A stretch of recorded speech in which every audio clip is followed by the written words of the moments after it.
4 બહેનોએ મળીને 15 વર્ષના નોકર સાથે એવું કામ કર્યું કે તમારા રૂવાણા ઊભા થઈ જશે.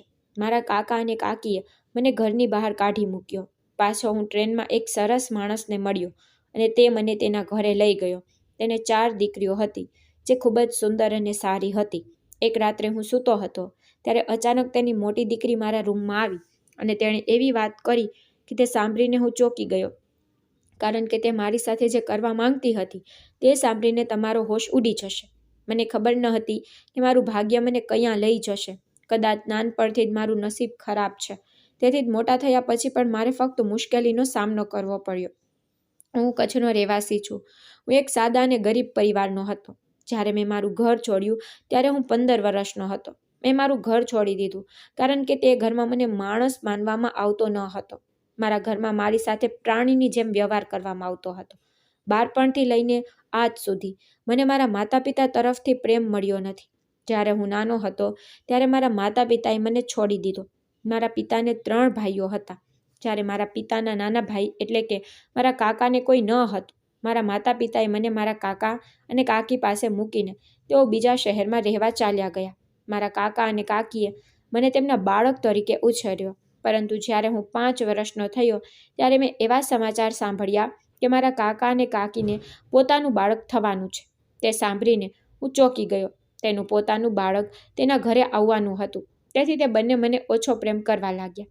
અને જ્યારે તેને પોતાનું બાળક થયું ત્યારે તેઓ મને ઘરમાં રાખેલ નોકરની જેમ પારી પાસે કામ કરાવવા લાગ્યા.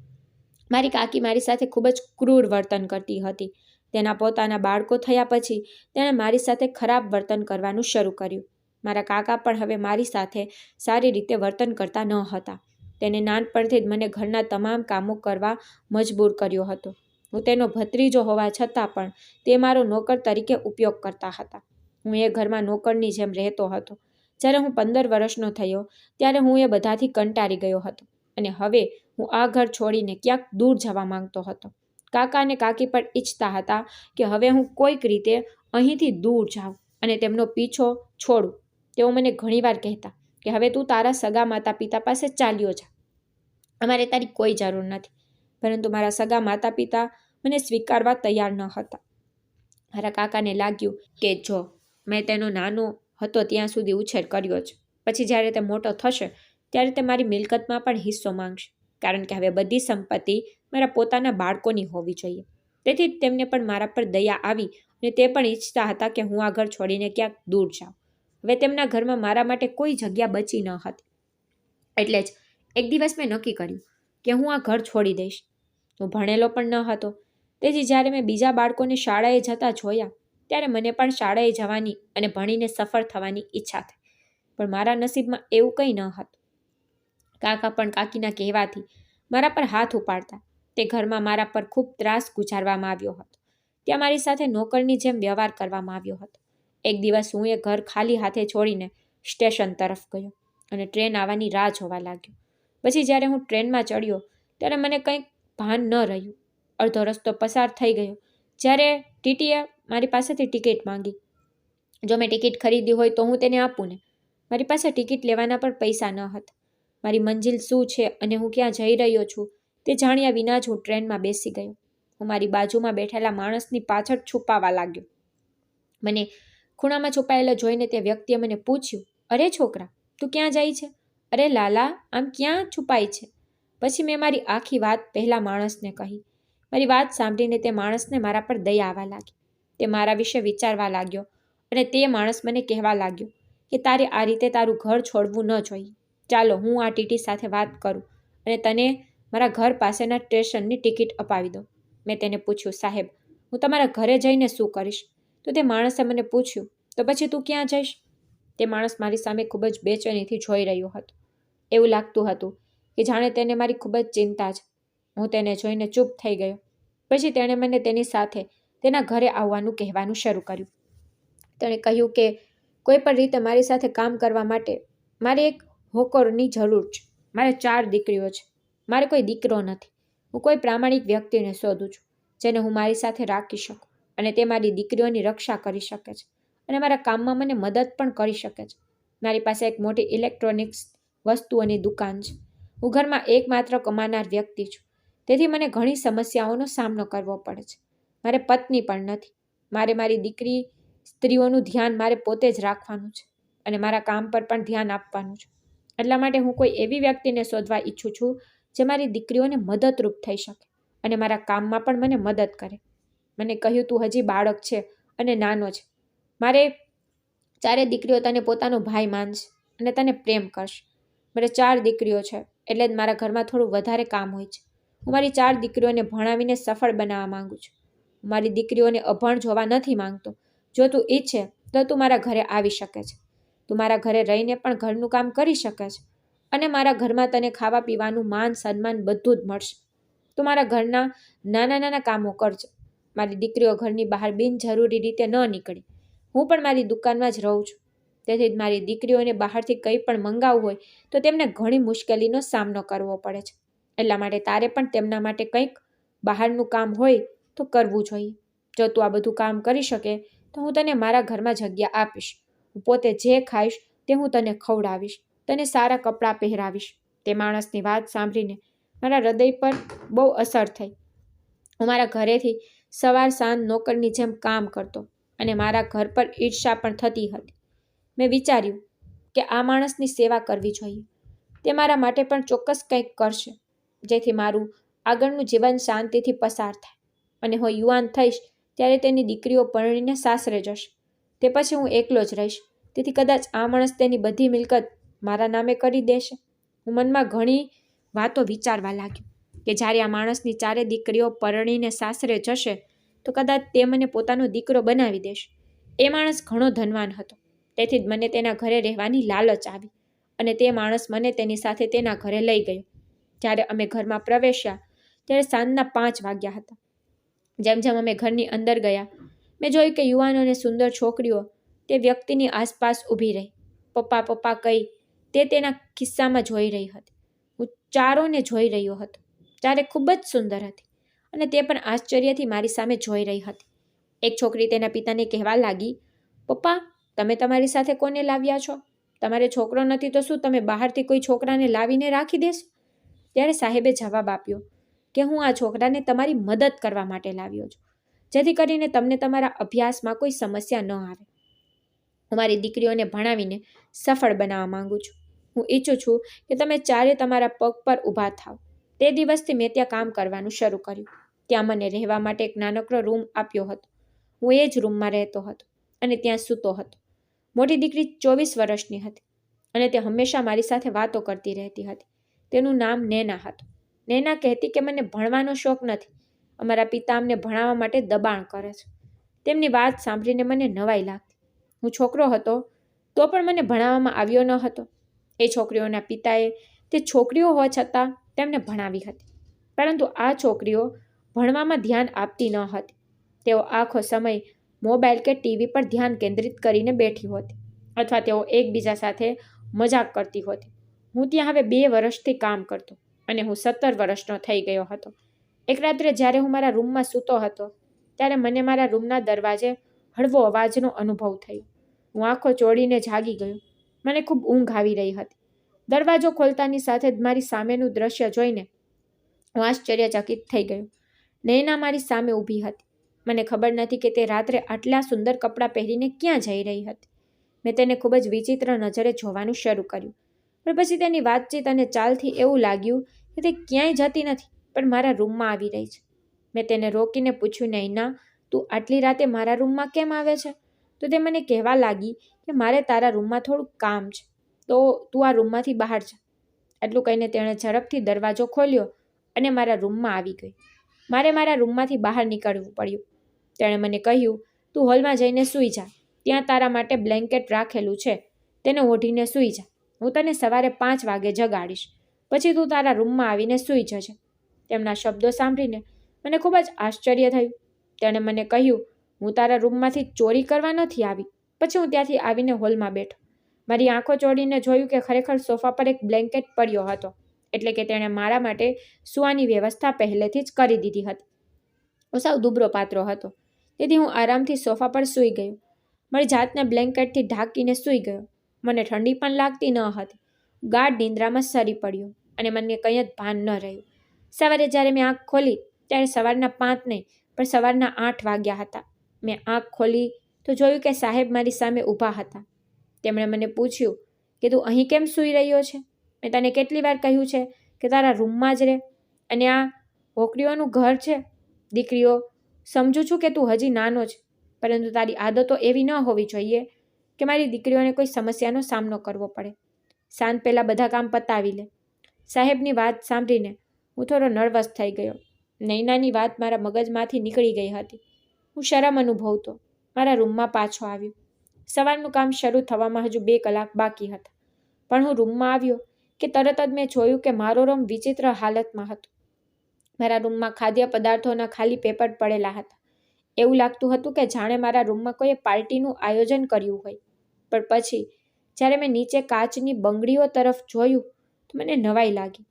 નૈના અહીં ખાવા કે પીવા કે કંઈક કરવા આવી હતી, અને મારા રૂમમાં આટલી બધી સજાવટ કરવાની શું જરૂર હતી? જ્યારે હું આશ્ચર્યથી આજુબાજુ જોઈ રહ્યો હતો ત્યારે મને બીજા રૂમમાંથી છોકરીનો રડવાનો અવાજ સંભળાવા લાગ્યો.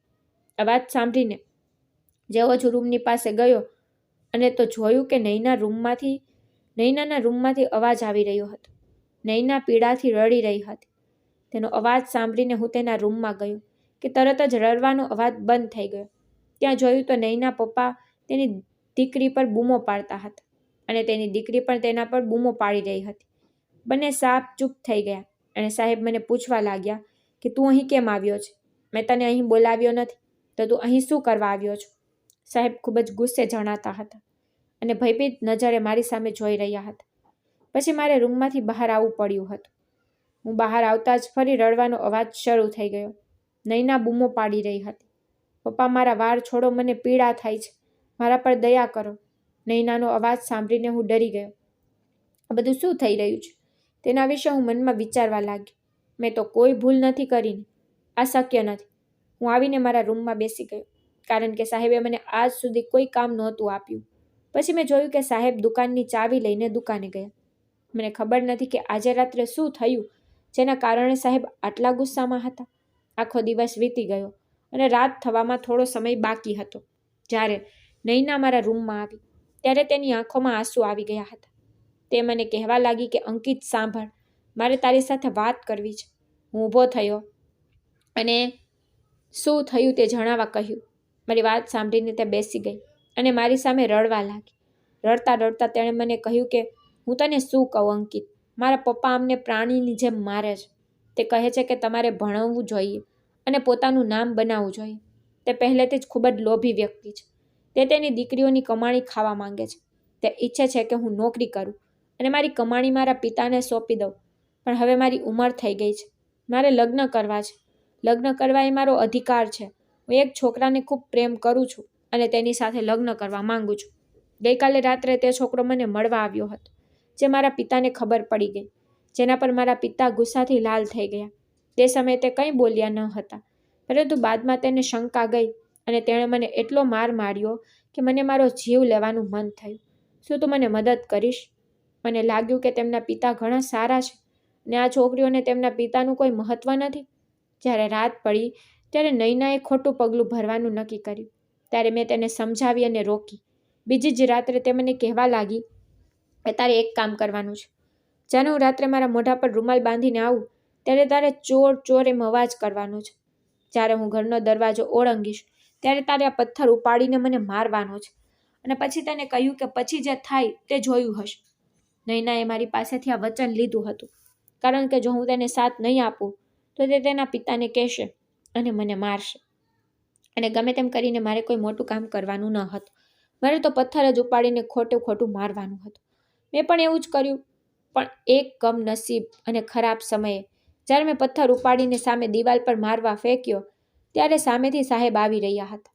મને ખબર ન હતી કે નૈના તેના પિતાની દુશ્મન બની ગઈ છે. મને નૈનાએ ઈશારો કર્યો. મેં તરત જ પથ્થર ફેંક્યો તો તે સીધો જ સાહેબના માથા પર વાગ્યો અને સાહેબ જમીન પર પડ્યા. તે ખરાબ રીતે રડવા લાગ્યા અને મેં જે કર્યું તેનો મને પસ્તાવો થયો. નૈના તેના પિતાને પીડામાં જોઈને સ્થળ પર જ ઊભી હતી.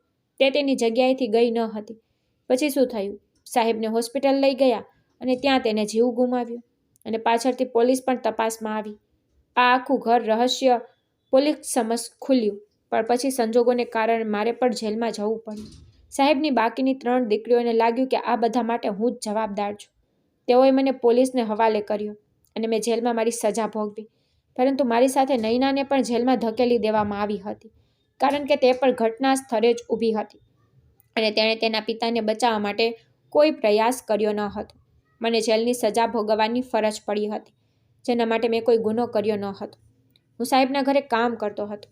મારો હેતુ સાહેબની દીકરીઓને ફસાવવાનો ન હતો, પરંતુ જ્યારે કોઈ વ્યક્તિ પર આરોપ લાગે છે ત્યારે તેની વાત પર કોઈ વિશ્વાસ કરતું નથી.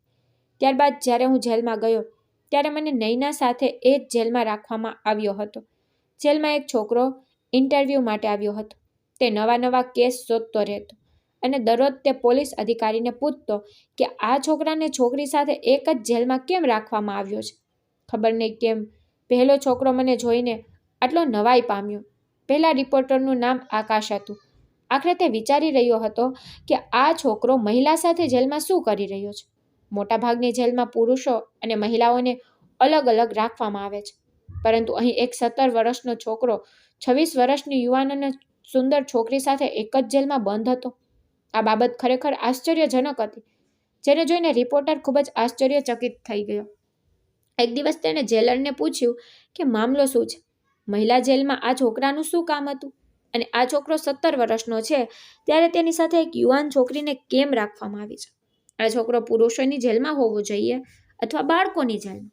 તે પત્રકારની વાત સાંભળીને જેલરે તેને કહ્યું કે તેમને પણ આવી જ સજા આપવામાં આવી છે. તેથી જ આ છોકરો આ છોકરી સાથે અહીં બંધ છે. જો તમારે આ છોકરી વિશે વધુ માહિતી જોઈતી હોય તો તમારે સાહેબની પરવાનગી લેવી પડશે, કારણ કે જે વ્યક્તિએ તેમને જેલમાં ધકેલી દીધા છે તે સામાન્ય માણસ નહીં, પણ પોલીસ અધિકારી છે. છોકરાના મગજમાં એક જ વાત ફરતી હતી કે એક પોલીસવાળાએ આવું કેમ કર્યું અને હોકર છોકરા છોકરી બંનેને એકસાથે બંધ કરી દીધા. જેલરની વાત સાંભળીને રિપોર્ટરે પણ આશ્ચર્યથી તેની સામે જોઈ રહ્યો હતો. રિપોર્ટર સાહેબની પરવાનગી લીધા બાદ મારી સાથે વાત કરવાનો પ્રયાસ કર્યો. જેલરે તેને મારી પાસે જેલમાં મોકલી દીધો અને તેને કહ્યું કે મારું નામ આકાશ છે. હું એક રિપોર્ટર છું. હું અહીં આવતો રહું છું અને તને જોઉં છું. મને ખબર નથી કે આ લોકોએ તને એક યુવતી સાથે જેલમાં કેમ બંધ કરી દીધો છે. આ લોકો તને બીજી કોઈ જેલમાં રાખી શક્યા હોત. નૈનાએ ડરથી પોતાનો ચહેરો છુપાવી લીધો હતો. તેણે વિચાર્યું કે રિપોર્ટર તેમને જોઈ જશે. રિપોર્ટરે નૈના સામે ખૂબ જ આશ્ચર્યથી જોયું અને કહ્યું કે જો તમને રિપોર્ટરને પોતાનો ચહેરો બતાવવામાં આટલી શરમ આવતી હોય તો તેણે આટલું ખરાબ પાપ કેમ કર્યું. પણ હવે આ બધી બાબતોનો કોઈ ફાયદો ન હતો. રિપોર્ટરે મને મારું નામ પૂછ્યું ત્યારે તે પત્રકારે મને જવાબ આપ્યો કે હું તમારી સજા ઓછી કરાવવા આવ્યો નથી. મારે તમારો ઇન્ટરવ્યૂ લેવો છે. મારે તમારા જીવન વિશે જાણવું છે. મેં રિપોર્ટરને કહ્યું ઠીક છે, પણ હું તને મારો ઇન્ટરવ્યૂ નહીં આપું. મને ગુસ્સો આવવા લાગ્યો હતો અને નૈના પાછળ ફરીને બેસી ગઈ અને પોતાનો ચહેરો છુપાવી રહી. નૈના પણ રિપોર્ટર સાથે વાત કરતી ન હતી. રિપોર્ટર હવે અમારા કેસમાં વધુ રસ લેવા લાગ્યો હતો. તેણે કહ્યું કે મેં નક્કી કર્યું છે કે જો મારે ઇન્ટરવ્યૂ લેવો હોય તો તમારા બંનેને સાથે લેવો છે. મારે કોઈ અન્ય કેસ લેવો નથી.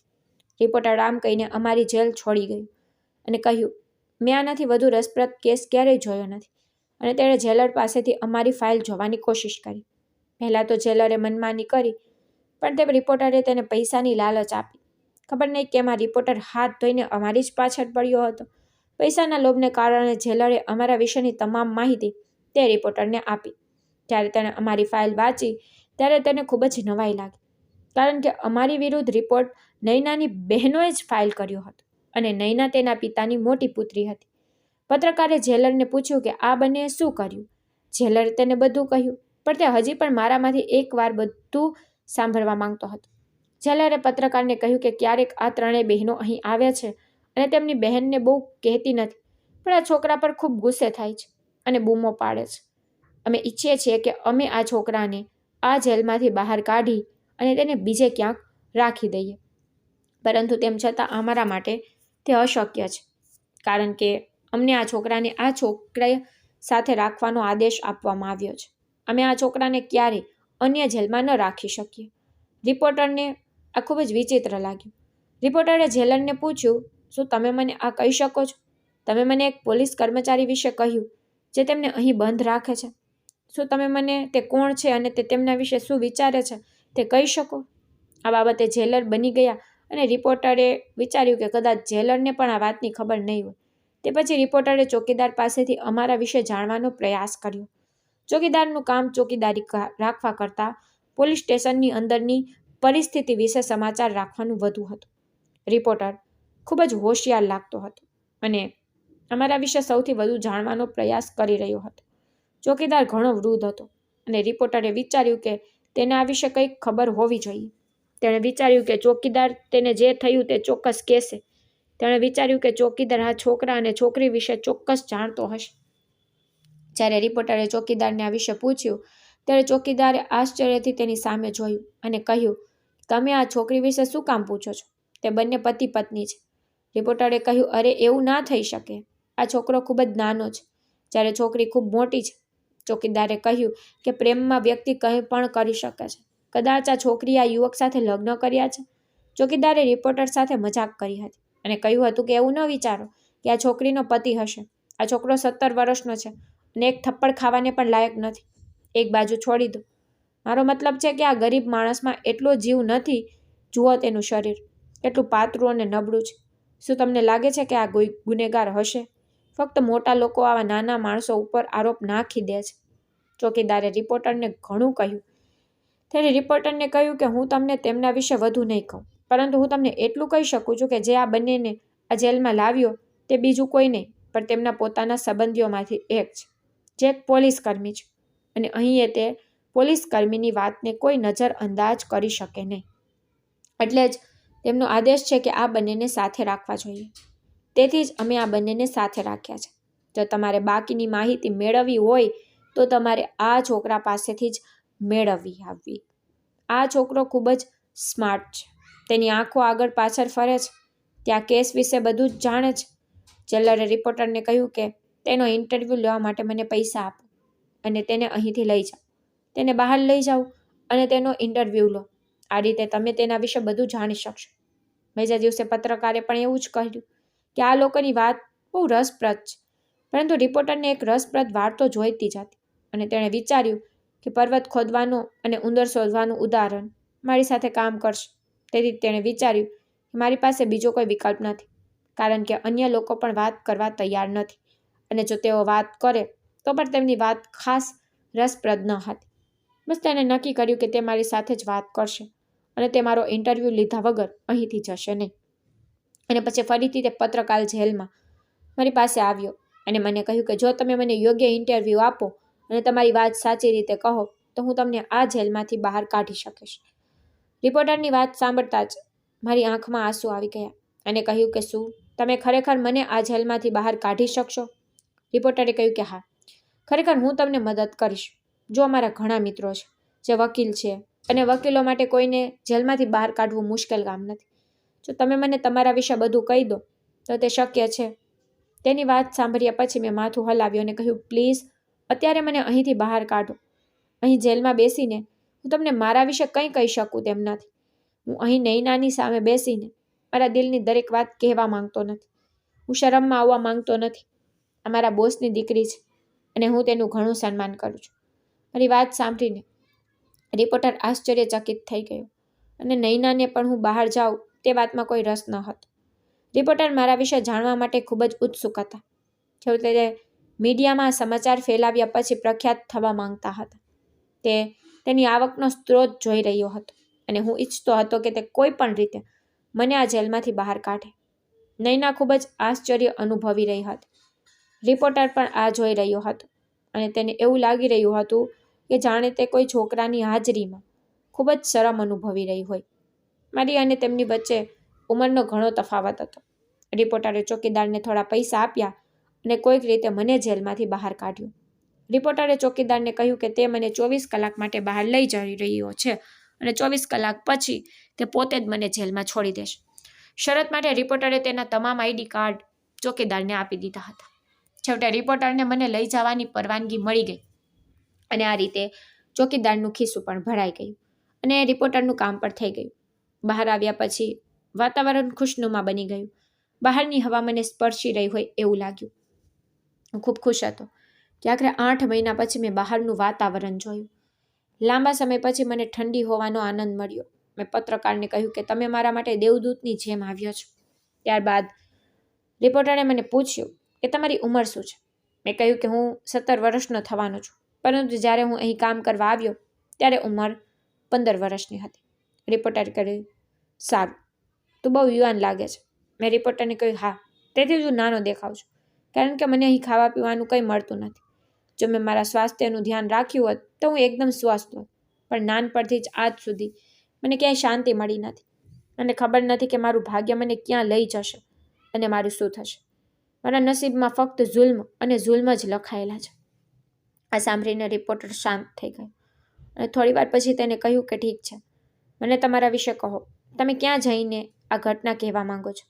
મેં રિપોર્ટરને કહ્યું કે તમે મારી સાથે આવો, હું તમને એક જગ્યાએ લઈ જાઉં. હું ત્યાં જઈને તમને બધી વાત કહું. મારી જીભ અહીં ખુલશે નહીં. આટલું કહી હું તેને સુમસાન રસ્તે લઈ ગયો. પછી મેં જમીનમાં માટી ખોદવાનું શરૂ કર્યું. રિપોર્ટર મને જોઈને આશ્ચર્યચકિત થઈ ગયો અને તેણે મને પૂછ્યું કે તમે શું કરી રહ્યા છો. મેં કહ્યું, જો તમારે મારી ઘટના સાંભળવી હોય તો ચૂપચાપ ઊભા રહો અને હું જે કરું છું તે મને કરવા દો.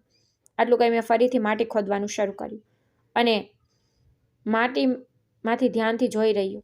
લાંબા સમય સુધી માટી ખોદ્યા પછી મેં માટીની અંદર હાથ નાખ્યો તો મને એક ચાવી મળી, જેનો અવાજ બહાર આવી રહ્યો હતો.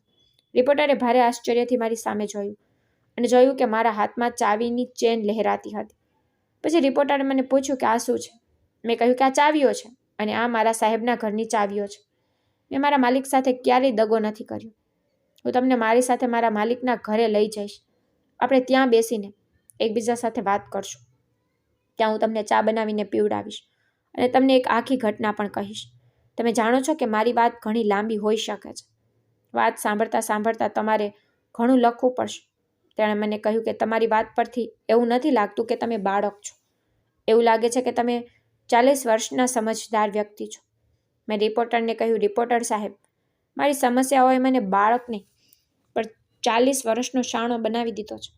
તમે બિલકુલ સાચા છો, પણ મારા જીવનની મુશ્કેલીઓએ હંમેશા મને મોટા કામ કરવા મજબૂર કર્યો છે. મને બાળક રહેવાનું સુખ તો ક્યારેય નથી મળ્યું. હું પણ મારા જીવનમાં રમતગમતને આગળ વધારવા માંગતો હતો, પણ ખબર નહીં કેમ મારા સંજોગો મને સાથ ન આપતા. ત્યારે રિપોર્ટરે મને પૂછ્યું કે તમે તમારા સાહેબના ઘરની ચાવી અહીં કેમ છુપાવી છે.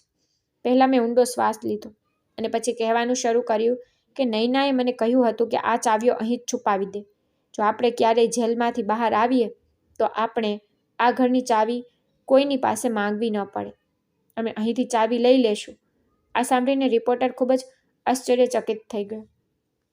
રિપોર્ટરે મને કહ્યું કે તમે જેલમાં જતા પહેલાં આવી વાતો વિચારતા હતા, પણ આશ્ચર્યની વાત એ હતી કે તમે બંને જેલમાં ખૂબ જ આરામથી જીવી રહ્યા હતા. તમારા બંનેને ત્યાંથી જવાની કોઈ ઈચ્છા તો ન હતી.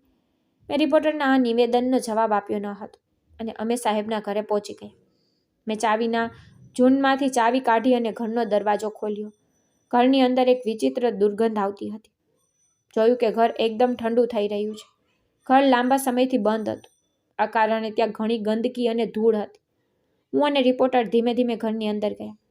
મેં રિપોર્ટરને કહ્યું કે આ રૂમ નૈનાનો છે અને આ બધી બહેનોમાં સૌથી મોટી બહેન તે હતી અને જેના કારણે આજે હું જેલમાં સજા ભોગવી રહ્યો છું. મને હજુ પણ એ રાત યાદ છે અને એ વિશે વિચારતા પણ મારું શરીર ધ્રુજવા લાગે છે. મેં રિપોર્ટરને બેસવાનું કહ્યું, તેથી અમે બંને સોફા પર સામે સામે બેસી ગયા અને મેં રિપોર્ટરને મારી ઘટના કહેવાનું શરૂ કર્યું. મેં રિપોર્ટરને બાળપણથી લઈને અત્યાર સુધીની આખી વાત કહી કે હું મારા ઘરેથી કેવી રીતે આવ્યો અને સાહેબ મને અહીં કેવી રીતે લાવ્યા અને સાહેબે મને આ ઘરમાં કઈ શરતે રાખ્યો હતો. આ ઘટના સાંભળીને પત્રકારે મને કહ્યું હતું કે તમારી વાત ખૂબ જ રસપ્રદ છે. તેણે કહ્યું કે તમે પાગલ છો. તમે તમારા અધિકારો માટે લડી શક્યા નહીં. તે યુવતી તમારા જેવા નિર્દોષ છોકરાને જૂઠો સાબિત કરી તમારી સાથે જેલમાં ગઈ. તમારે કેટલાક પુરાવા બતાવવા જોઈએ જેના કારણે તમે જેલમાંથી બહાર આવી શક્યા હોત. તમારું આખું જીવન દાવ પર છે. તમારે તમારું ભવિષ્ય પણ બનાવવું છે. શું તમે તમારું આખું ભવિષ્ય જેલમાં બનાવવા માંગો છો? અને તે 3 યુવતીઓનું શું કે જેમણે તમારી વિરુદ્ધ ફરિયાદ નોંધાવી હતી? મેં રિપોર્ટરને કહ્યું કે તે 3 બહેનો નૈના સાથે મિલીભગતમાં હતી અને તેમની પણ એ જ યોજના હતી કે તેઓ તેમની બહેનો સાથે મળીને તેમના પિતાને મારી નાખવા માંગતી હતી. પરંતુ જ્યારે તેણે પોલીસને સ્થળ પર જોઈ ત્યારે તે ડરી ગઈ અને તેને લાગ્યું કે જો પોલીસ નૈનાની ધરપકડ કરે તો તે તેની પણ ધરપકડ કરી શકે છે. આથી તેણે પોતે પોલીસને કહ્યું કે અમારી બહેન નૈના પણ આ છોકરા સાથે હતી. આ રીતે તેઓએ મારી ધરપકડ કરવા પોલીસને બોલાવી, પરંતુ છેલ્લી ઘડીએ તેણે તેની બહેન નૈનાની પણ ધરપકડ કરાવી દીધી અને હવે તે ત્રણેય અહીંથી ફરાર થઈ ગયા છે. ખબર નથી કે તે અત્યારે ક્યાં રહે છે, પણ મેં સાહેબને ઈરાદાપૂર્વક પથ્થર માર્યો ન હતો. નૈનાએ મને મારવાનું કહ્યું હતું. આ ચારે બહેનોએ મારી સાથે છેતરપિંડી કરી અને મને જેલમાં ધકેલી દીધો. હું કંઈ કરી શકતો નથી કારણ કે મને ટેકો આપનાર કોઈ નથી અને મને જેલમાં નાખનાર પોલીસ કર્મી બોસનો ભત્રીજો હતો, જે સાહેબના અવસાન પર ખૂબ જ દુઃખી થયો હતો. એટલે તેણે મને અને નૈનાને એક જ જેલમાં રાખ્યા હતા. હું સાહેબને મારા પિતા માનતો હતો. તેઓ મને મદદ આપવા માટે અહીં લાવ્યા હતા, પણ મને ખબર નહોતી કે અહીં આવ્યા પછી મારી સાથે આ બધું થઈ શકે છે. સાહેબને હંમેશા તેમની દીકરીઓના ભણતરની ચિંતા રહેતી. તેઓ ઈચ્છતા હતા કે જો તેઓ આ દુનિયામાં ન રહે તો તેમની દીકરીઓને કોઈ પણ પ્રકારની સમસ્યાઓનો સામનો કરવો ન પડે. પરંતુ તે ચાર દીકરીઓએ તેમના પિતાને ગેરસમજ કરી.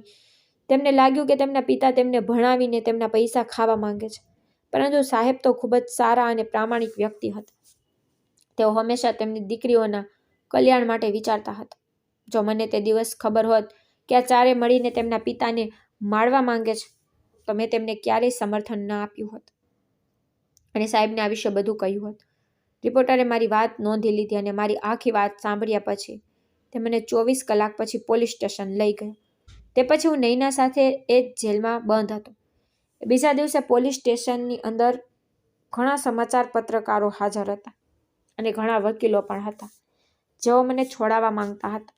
તે ઈચ્છતો હતો કે હું આ જેલમાંથી બહાર નીકળું. રિપોર્ટર આકાશે મને ખૂબ સપોર્ટ કર્યો અને તેઓએ મને કોઈક રીતે પોલીસ સ્ટેશનમાંથી બહાર કાઢ્યો, પરંતુ નૈનાએ તેના કૃત્યની સજા ભોગવવી પડી. તેથી તે આજ સુધી જેલમાં સડી રહી છે. જેલમાંથી બહાર આવ્યા પછી પત્રકારે મને કહ્યું કે તેને મારી વાત એક મેગેઝિનમાં પ્રકાશિત કરી છે, જે ઘણી લોકપ્રિય થઈ છે. એ જ રીતે રિપોર્ટર પણ ખૂબ પ્રખ્યાત થઈ ગયો. મેં રિપોર્ટર સામે હાથ જોડીને કહ્યું કે આજ સુધી મને કોઈએ સાથ આપ્યો નથી, પરંતુ આજે હું તમારો ઋણી છું.